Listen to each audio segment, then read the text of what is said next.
క్రీస్తు ప్రభునందు ప్రియ సహోదరి సహోదరులారా, ఈరోజు మనము 4వ సామాన్య ఆదివారంలో ఉన్నాం.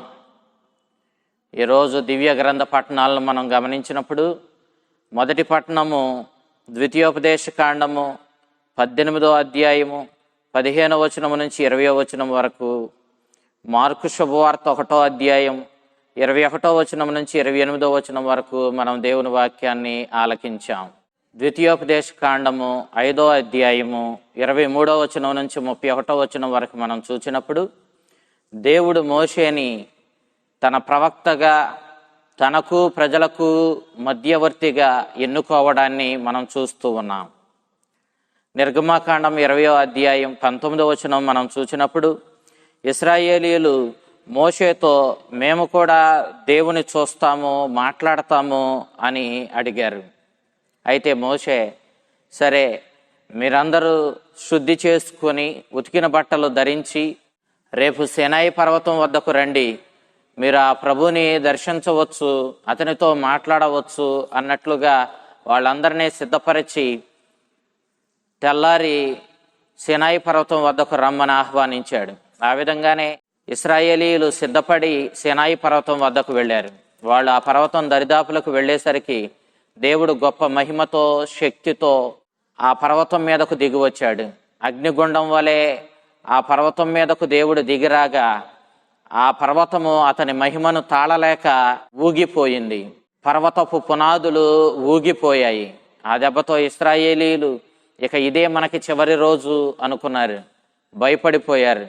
వెంటనే ఆ పవిత్రుని యొక్క శక్తిని తాళలేక, ఆయన మహిమను తట్టుకోలేక అక్కడే ఇసుకలో బొక్కబోర్లా పడిపోయారు. మనం ఎంత పిచ్చి పని చేశామని ఒకరినొకరు నిందించుకున్నారు. అయితే మరలా పర్వతం శాంతించగా దేవుడు తిరిగి వెళ్ళిపోగా ఇశ్రాయేలీయులు ఒక్కొక్కరు ఆ ఇసుక నుండి లేచి మోషేతో, ఇక మేము దేవుని తట్టుకోవడం, అతనితో మాట్లాడడం అనేది కళ.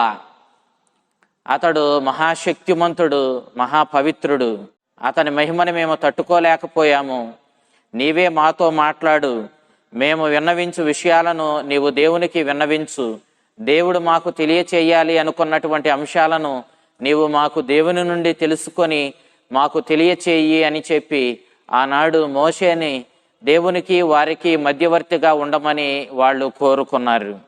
ఈ విధంగా ఇశ్రాయేలీయులలో మొదటిగా మధ్యవర్తిత్వం పుట్టింది. దేవుడు తన ప్రవక్తను ఎన్నుకోవడం పూర్వ నిబంధనలో మనం ఈ రీతిగా చూస్తూ ఉన్నాం. వారిలో మొదటిగా ఎన్నుకోబడిన ప్రవక్త మోషేనే అని, అతడే ఇశ్రాయేలీయులకు దేవునికి మధ్యవర్తిగా ఉన్నాడన్న విషయాన్ని మనము ఇక్కడ గమనిస్తాం. ప్రవక్త ఎప్పుడు దేవుని యొక్క నాలుకగా ఉంటూ దేవుడు చెప్పాలి అనుకున్నటువంటి అంశాలను ప్రజలకు వెల్లడి చేస్తూ ఉంటాడు. అదే రీతిలో ప్రజలు దేవునికి విన్నవించుకోవాలనుకున్న విజ్ఞాపనలను, విన్నపాలను దేవునికి తెలియచేస్తూ ఉంటాడు.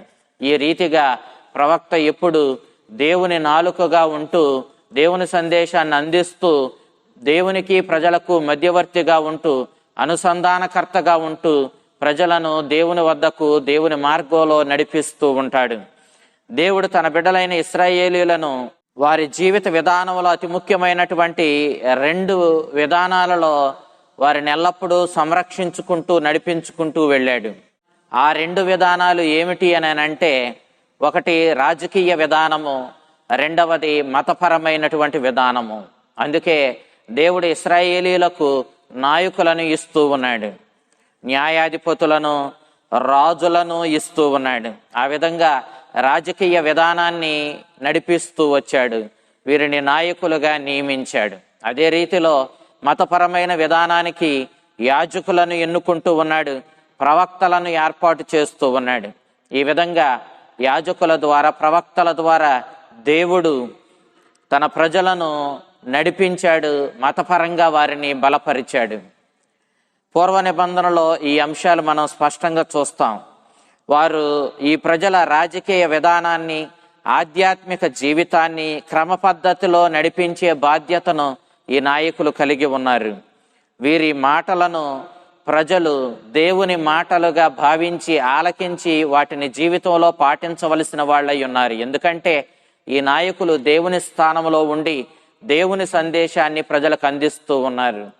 వారు, వారి యొక్క వారసులు దేవుని యొక్క సందేశాన్ని ప్రజలకు అందించవలసినటువంటి బాధ్యతను కలిగి ఉండడం మనం పూర్వ నిబంధనలో చూస్తాం. యూదులు బబిలోనియా ప్రవాసం నుండి తిరిగి వచ్చిన తర్వాత క్రీస్తు పూర్వం 538వ సంవత్సరం నుండి ఈ మొదటి పట్టణంలో మనం ఆలకించినటువంటి ఈ ప్రవచనాలను ఒక క్రొత్త విధానంలో చూడడం ప్రారంభించారు.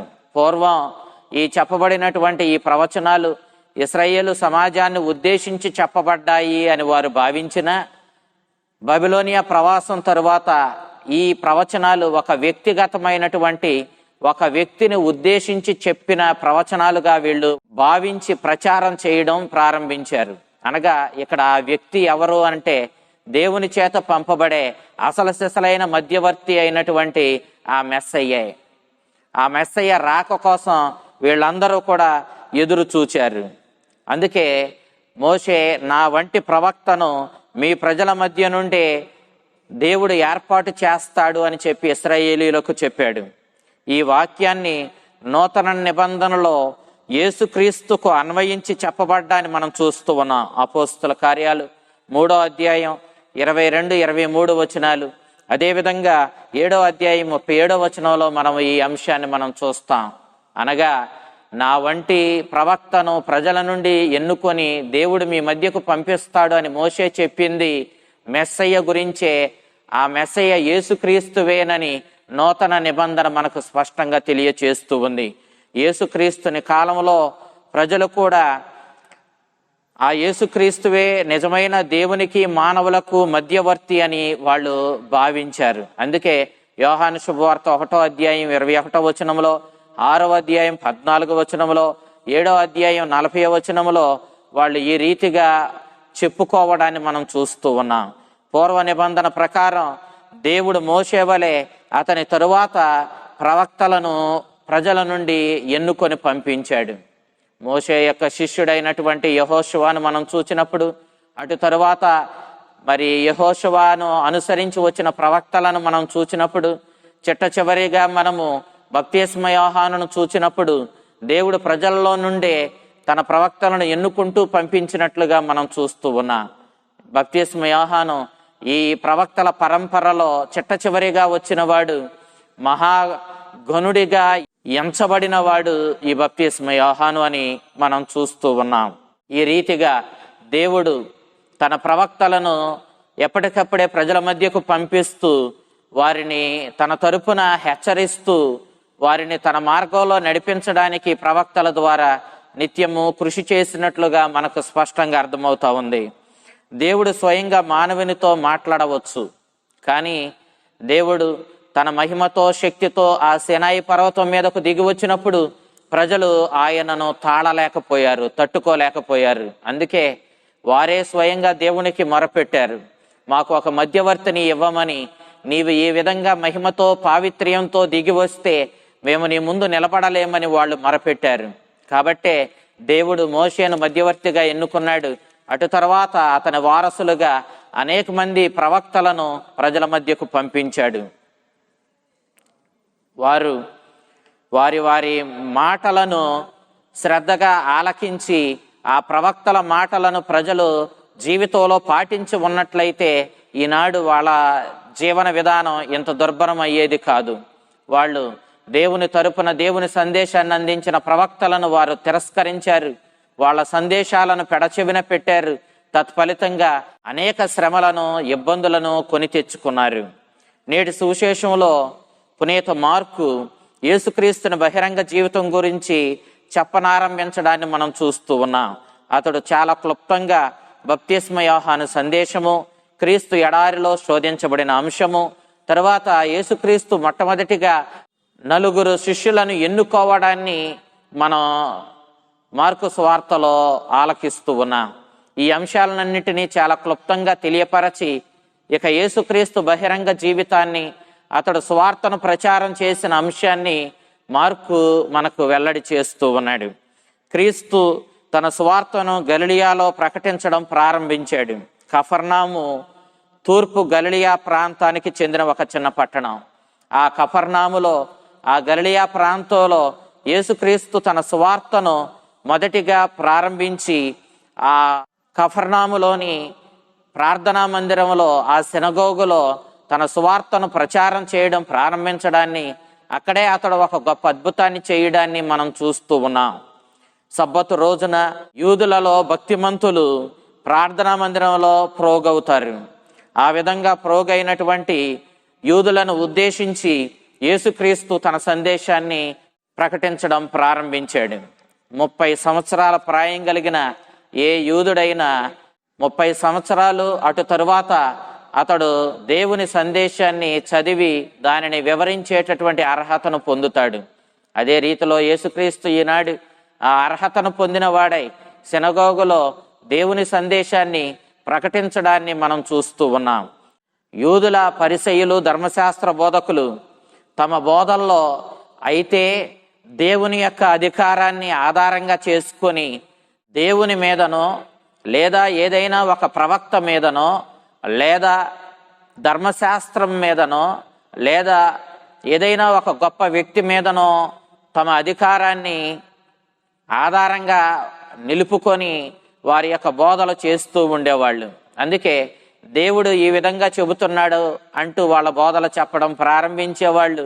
లేదంటే ధర్మశాస్త్రంలో మనం ఈ విధంగా దేవుని సందేశాన్ని వింటున్నామంటూ, లేదంటే ఏదైనా ప్రవక్త ఈ విధంగా మనకు తెలియపరిచాడంటూ ప్రవక్తను వాళ్ళు ఆధారంగా చేసుకొని తమ బోధలు బోధించడం యూదులు సర్వసాధారణంగా గమనించే అంశం. అయితే యేసుక్రీస్తు దగ్గరకు వచ్చేసరికి యేసుక్రీస్తు వేరొకరెవరో అధికారాన్ని ఆధారంగా చేసుకొని అతడు తన బోధలను చెయ్యలేదు. యూదుల ధర్మశాస్త్ర బోధకులు, పరిసయ్యులు పూర్వం మన ధర్మశాస్త్రం ఇలా చెప్పింది అంటూ బోధలు ప్రారంభించేవాళ్ళు. కానీ యేసుక్రీస్తు నేను చెప్పునది ఏమన్నా అంటూ తన బోధను ప్రారంభిస్తూ ఉన్నాడు. ఇది చూచినటువంటి పరిసయ్యులకు, అక్కడ ఉన్నటువంటి యూదులకు చాలా ఆశ్చర్యం కలిగింది. ఇతడెవరో, ఇతనికి ఇంత అధికారం ఏంటి, అతడు అంత అధికారంతో బోధ చెయ్యడం ఏంటి అని చెప్పి వీళ్ళందరూ కూడా ఆశ్చర్యపోయారు. అదే సందర్భంలో వీళ్ళు ఆశ్చర్యంలో ఉండగానే యేసుక్రీస్తు అపవిత్రాత్మ చేత పీడింపబడుతున్నటువంటి ఒక వ్యక్తిని అతడు స్వస్థపరచడాన్ని, అతని నుండి అపవిత్రాత్మను పారద్రోలడాన్ని మనం చూస్తూ ఉన్నాం. ఆ అపవిత్రాత్మ నీవు దేవుని కుమారుడవు అని అరచింది. క్రీస్తు తాను దేవుని పుత్రుడే, కానీ తన శత్రువు దుష్టుడు అయిన సాతాను సహాయంతో అతడు ఈ సత్యాన్ని ప్రపంచానికి వెల్లడి చేయడానికి ఇష్టపడలేదు. అతడు బలహీనుడు కాదు. దుష్టుల సహాయం స్వీకరించడం, దుష్టుని సాంగత్యాన్ని కోరుకోవడం, దుష్టునితో చేతులు కలపడం సర్వశక్తిమంతుడైన ఆ ప్రభువుకి చాలా అవమానం.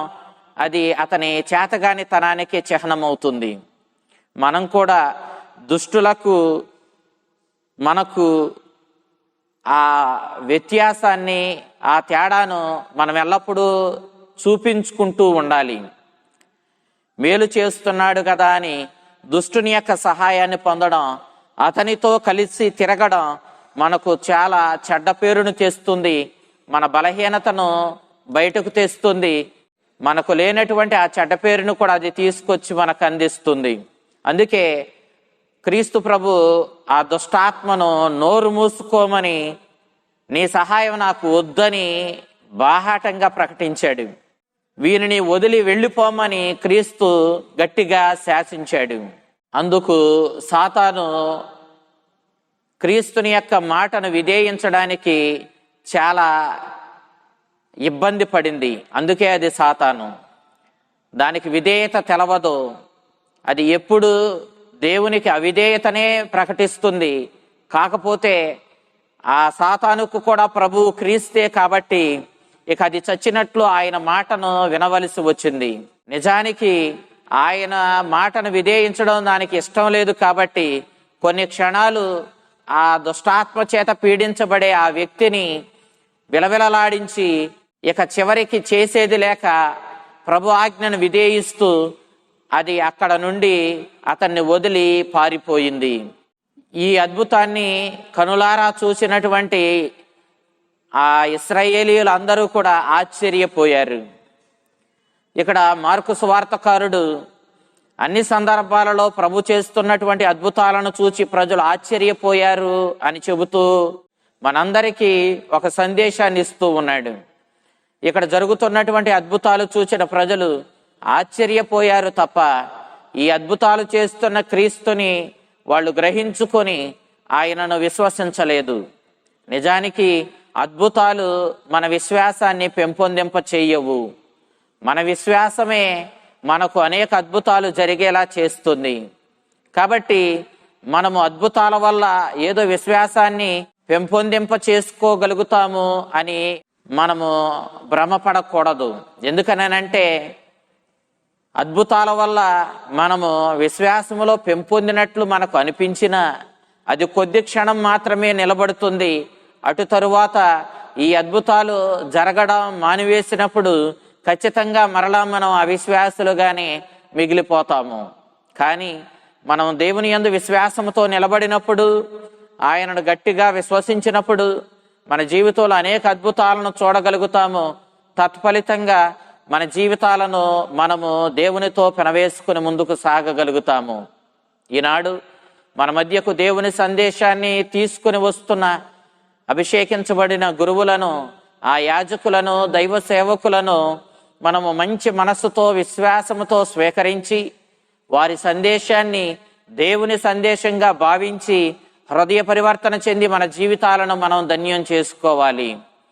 మనము దైవ సేవకులను, యాజకులను విశ్వసించినప్పుడు ఖచ్చితంగా మనం వారి సందేశాన్ని స్వీకరించము. తత్ఫలితంగా మనము మన జీవితాన్ని దేవునికి దూరం చేసుకొని మన జీవితాన్ని దుర్భరం చేసుకున్న వాళ్ళం అవుతాము. ఈనాడు దేవుని యొక్క మధ్యవర్తులుగా ఉంటూ అటు దేవునికి ఇటు మానవాళికి మధ్యవర్తిగా ఎన్నుకోబడిన యేసుక్రీస్తు మన తరపున నిత్యము విజ్ఞాపన చేస్తూ ఉన్నాడన్న సత్యాన్ని గుర్తెరిగి ఆ క్రీస్తుని స్థానంలో ఉన్న యాజకుల సందేశాన్ని స్వీకరించి ఆ సందేశాన్ని విశ్వాసముతో మన జీవితంలో పాటిస్తూ మన జీవితాలను ధన్యం చేసుకోవాలని ఈనాటి దేవుని పఠనాలు మనకి వెల్లడి చేస్తూ ఉన్నాయి.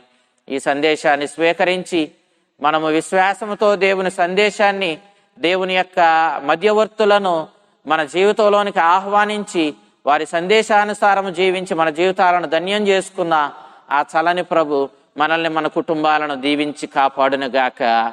ఆమేన్.